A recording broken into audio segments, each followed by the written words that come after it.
கர்த்தருடைய நாமம் மகிமைப்படட்டும். கர்த்தர் நல்லவர். ஆமென். அல்லேலூயா. கர்த்தர் நல்லவர். அவர் எப்போது நம்மோடு கூட இருக்கிறார், நம்மளை நேசிக்கிறார். இந்த நாளிலின் தியானத்திற்காக நாம் எடுத்துக்கொள்ளப்பட்ட கர்த்தருடைய வார்த்தை ஏசாயா தீர்க்க தரிசனத்தின் புஸ்தகம் 43வது அதிகாரம் வாசிக்கலாம். நம்ம எல்லாரும் திருப்பிக் கொள்வோம். ஏசாயா தீர்க்க தரிசனத்தின் புஸ்தகம் 43வது அதிகாரத்தின் சில வசனங்களை நான் உங்களுக்காக வாசிக்கிறேன். இப்போதும் யாக்கோபே, உன்னை சிருஷ்டித்தவரும் இஸ்ரவேலே, உன்னை உருவாக்கினவரும் ஆகிய கர்த்தர் சொல்லுகிறதாவது, பயப்படாதே, உன்னை மீட்டு கொண்டேன், உன்னை பெயர் சொல்லி அழைத்தேன், நீ என்னுடையவன். ஆமென். அல்லேலூயா. இந்த முதல் வசனம் இப்படியாக ஆண்டவரை குறித்து சொல்கிறது. ஆமென். யாரை குறித்து? ஆண்டவர் யார், எப்படிப்பட்டவர்? ஆண்டவர் என்னை சிருஷ்டித்தவர். ஆமென். என்னை சிருஷ்டித்தவர், என்னை உருவாக்கினவர், என்னை படைத்தவர், என்னை தாயின் கருவில் உருவாகும் முன்னே என்னை குறித்த திட்டங்களை உடையவர்.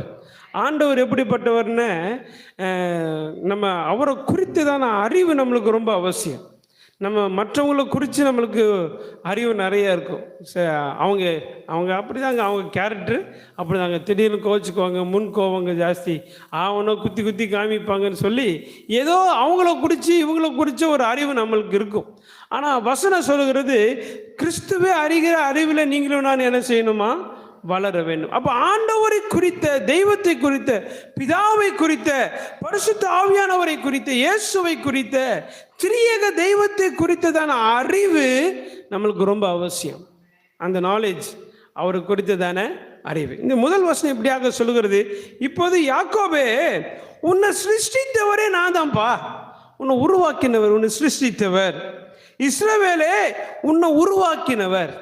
அப்போ பாருங்க, யாக்கோபை ஈசாக்குடைய சந்ததியாக கர்த்தர் கொண்டு வருவதற்கு முன்பதாக கர்த்தர் யாக்கோபை ஆண்டவர் என்ன செய்கிறாராம்?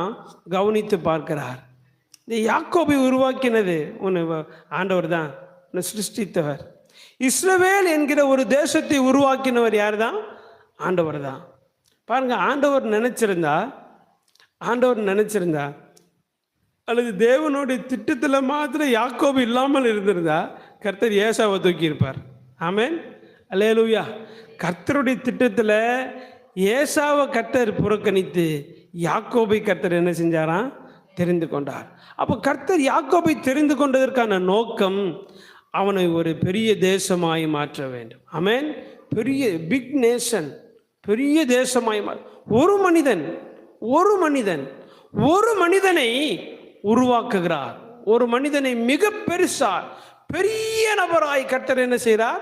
உருவாக்குகிறார். வசனம் சொல்லுகிறது, கர்த்தர் சொல்லுகிறதாவது, அப்போ நம்மளுடைய வாழ்க்கையில எனக்கான மிகப்பெரிய ஒரு திட்டத்தை உடையவர் என்னோடு கூட இருக்கிறார் என்கிற அந்த உணர்வு எனக்கு ரொம்ப அவசியம்.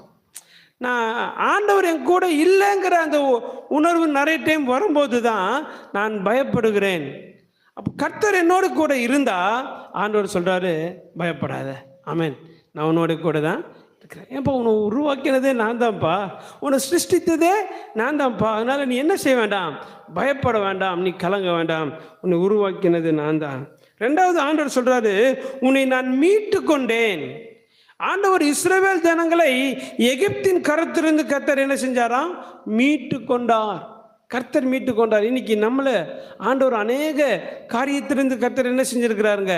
மீட்டு எடுத்திருக்கிறார். அடிமைத்தனத்திலிருந்து, இவ்வுலக வழக்கத்தின் அடிமைத்தனத்திலிருந்து மீட்டு இருக்கிறார். பாருங்க, எதையோ நம்பி எங்கெங்கயோ ஓடி திரிஞ்ச நாட்களையெல்லாம் கர்த்தர் அவைகளை எல்லாவற்றிலிருந்து கர்த்தர் என்ன செஞ்சிருக்கிறார்? மீட்டு எடுத்திருக்கிறார். நம்மளுடைய பழைய வாழ்க்கையை நம்ம கொஞ்சம் சிந்தித்து பார்க்க வேண்டும். பழசை நம்ம என்ன செய்யணும்? யோசிச்சு பார்க்கணும். எப்படி கடந்து வந்தோம்? இந்த நிலைமைக்கு வருவதற்கு என்ன காரணம்? கர்த்தர் என் வாழ்க்கையில் என்ன செய்தார்? நான் எப்படிப்பட்ட அடிமைத்தனத்தில் இருந்தேன்? எப்படிப்பட்ட பிசாசின் பிடியில அகப்பட்டு இருந்தேன்? அவரல்லவா என்னை மீட்டார், அவரல்லவா என்னை மீட்டெடுத்தார். அப்போ அந்த உணர்வு நம்மளுக்கு ரொம்ப அவசியம். அனுதினமும் இருக்கணுங்க. அனுதினமும் கர்த்தர் என்னை மீட்டெடுத்த அந்த உணர்வு இருந்துட்டே இருக்கணும். உன்னை பெயர் சொல்லி அழைத்தேன். ஆண்டவர் எவ்வளோ உரிமையாக பேசுகிறாரு பாருங்க. இவனை பேர் சொல்லி அழைத்தேன், நீ யாருடையவன்? யாராவது உங்களை பார்த்து நீ எனக்கு சொந்தம் அப்படின்னாங்கன்னா நீங்கள் சொல்லிடுங்க, பொய் சொல்கிறீங்க அப்படின்றங்க. பொய் சொல்கிறீங்க. என்னை பார்த்து சொந்தம்னு சொன்ன ஒரே ஒருவர் யார் தான்? ஆண்டவர் தான். சொல்லலாம் சொந்தம், நீ எனக்குரியவன்னு சொல்லலாம். ஆனால் சொல்கிறவங்க எத்தனை நாள் இருப்பாங்கன்னு தெரியாது. சொல்கிறவங்க எத்தனை நாள் இருப்பாங்கன்னு தெரியாது.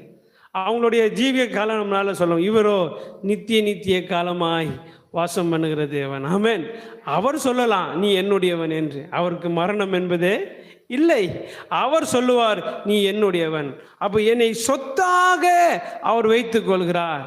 என்னை அவர் என்ன செய்கிறார்னு உரிமையாக அவர் வைத்துக் கொள்கிறார். பாருங்க, எங்கேயாவது போனீங்கன்னா கிஃப்ட் யாராவது கொடுப்பாங்க. எதுக்காவது ஞாபகத்தமாக ஏதாவது எங்கேயோ ஊருக்கு போயிட்டு வந்தா, எங்கேயாவது டூருக்கு போயிட்டு வந்தா ஏதோ ஒரு கொண்டு வந்து கொடுப்பாங்க, இந்தாங்க அப்படின்னு.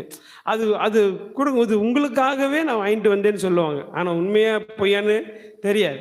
ஆனால் அதை வாங்குற நம்ம என்ன செய்வோன்னு, இது எனக்கு அவங்க கொடுத்த கிஃப்ட்டு, ஒரு நாளும் மறக்கக்கூடாதுன்னு சொல்லி காலங்காலமாக வைத்திருக்கிற காரியங்கள் எல்லாம் உண்டு. ஆண்டவர் சொல்றாரு, நான் உன்னை எனக்காக பெற்றுக்கொண்டேன், என் ரத்தத்தை கொடுத்து உனக்கு என்ன செஞ்சிருக்கேன்? விலைக்கரமாக வாங்கி கொண்டிருக்கேன். நீ என்னுடையவன். உன்னை ஒரு நாளும் ஒரு போதும் நான் யாருக்கு என்ன செய்ய மாட்டேன்?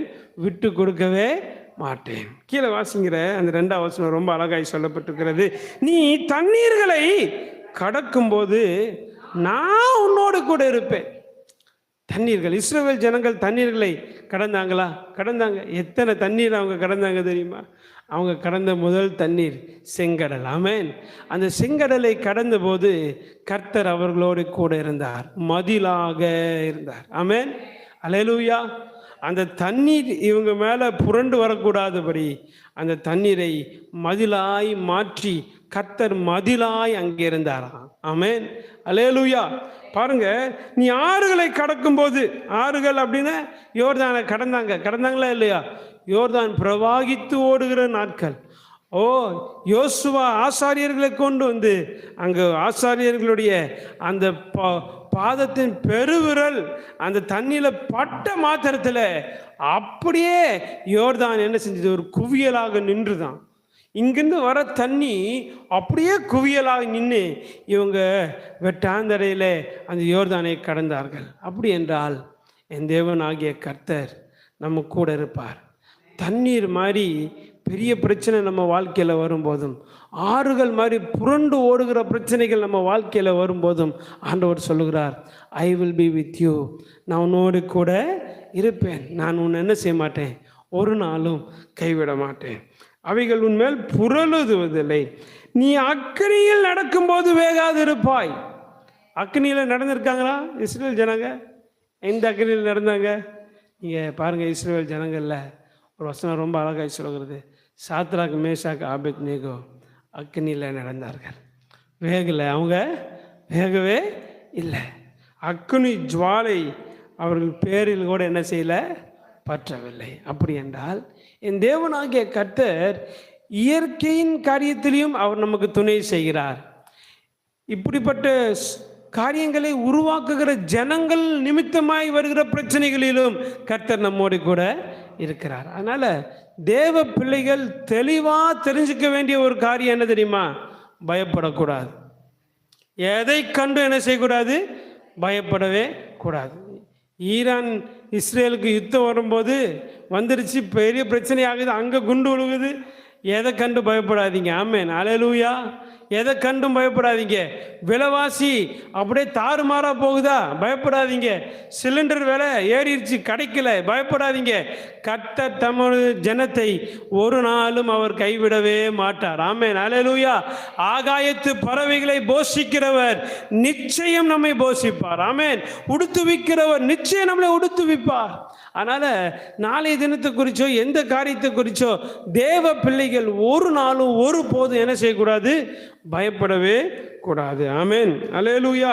ஆண்டவர் சொல்லுகிறார், நான் இஸ்ரவேலின் பரிசுத்தரும் உன் இரட்சகருமாய் இருக்கிற உன் தேவனாகிய கர்த்தர் உன்னை மீட்கும் பொருளாக எகிப்தையும் உனக்கு ஈடாக எத்தியோப்பியாவையும் ஷேபாவையும் கொடுத்தேன். நீ என் பார்வைக்கு எப்படி இருக்கிற? அருமையானபடி. ஆமென். அல்லேலூயா. நீ என் பார்வைக்கு எப்படி இருக்க?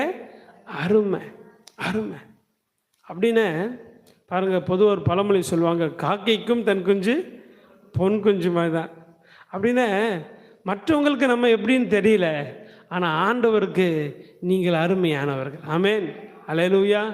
அதை நீங்கள் சொல்லிகிட்டே இருக்கணும் ஆண்டவர்கிட்ட. ஆண்டவரே, நான் உங்களுடைய அருமையானவள் தானே, நான் உங்களுடைய அருமையானவன் தானே, நான் உங்களுடைய அருமையானவன் தானே. ஆண்டவரே, நீர் என்னை ஒரு நாள் என்ன செய்ய மாட்டீங்க, மறக்க மாட்டீங்க. கீழே வசனம் போட்டிருக்கு பாருங்க, ரொம்ப அழகாக இருக்குது.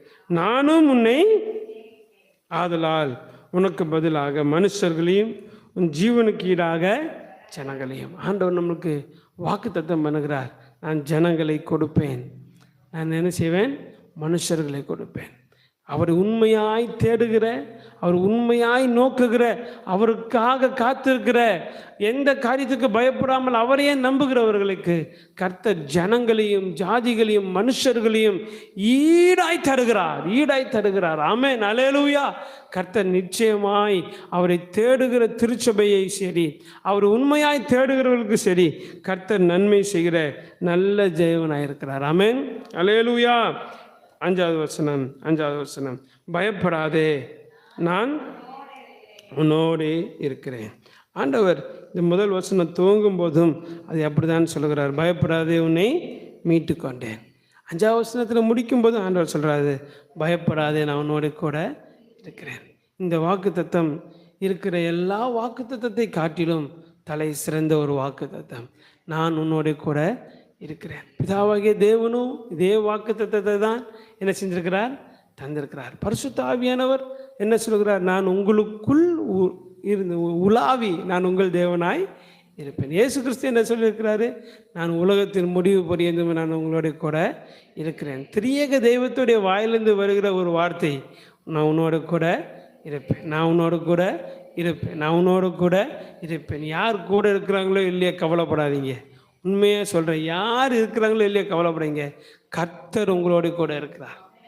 கர்த்தர் வானத்தையும் பூமியும் உண்டாக்கின சர்வ வல்லமையுள்ள தேவன் உங்களோட கூட இருக்கிறார். அப்படியே கண்களை மூடி தலையில